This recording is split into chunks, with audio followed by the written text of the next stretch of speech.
We're here today with Lewes District Councillor Jim Sheppard, who has represented Newick for the last 5 years. Jim, can you tell us a little bit about yourself? I've been in the village here for about 20 years. I'm married with my wife Jean, and I have a daughter Laura who lives just outside the village now with her partner. I was in insurance broking before I retired, and before that car selling, believe it or not. And then before that I was a ladies hairdresser, which was quite interesting at the time. What precisely do you have to do as lead for waste and recycling? The main thing to do is improve on the system we inherited, really. When we took control a year ago, our recycling levels were up about 23% of what we collected, and that was way too low. But we're now putting in systems in plan where we're collecting cardboard waste now. We're soon going to go into food waste. When we've done that, our recycling rate should go up to about 43%, which is better. If we could then include other things like Tetra Packs and garden waste, we'll be very high, and our recycling rates should be much better, which also improves our income because we earn more money from their recycling credits.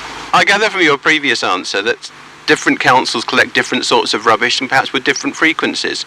Could you expand on what you're doing now and why? Apart from what we're doing in Lewes and around Lewes, we're also visiting other councils. We've just come back from Spelthorne Borough Council. We went to Merton Borough Council not long ago to see how their operations are run, mainly because we're thinking of venturing into food waste, but we will be collecting food waste eventually by the end of this year, and that's quite a complicated thing to do, and we thought we'd visit councils that are already doing it to find the best ways to do it.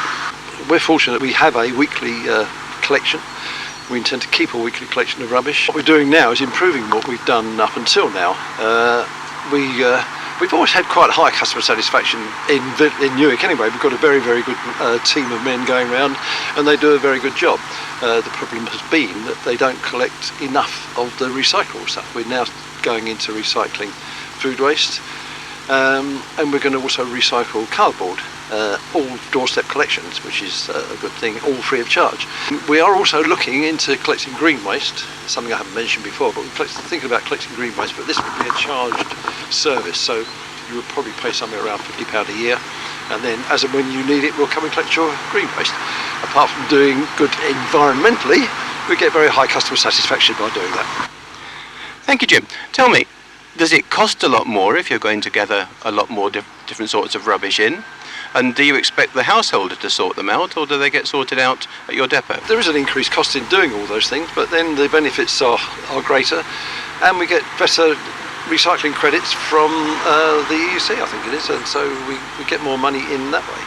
It's costing more because collecting food waste means a change of vehicles, and we're looking into buying extra vehicles, but they cost about £180,000 for one, and we need about 8 or 9 of them, so it's a lot of expense.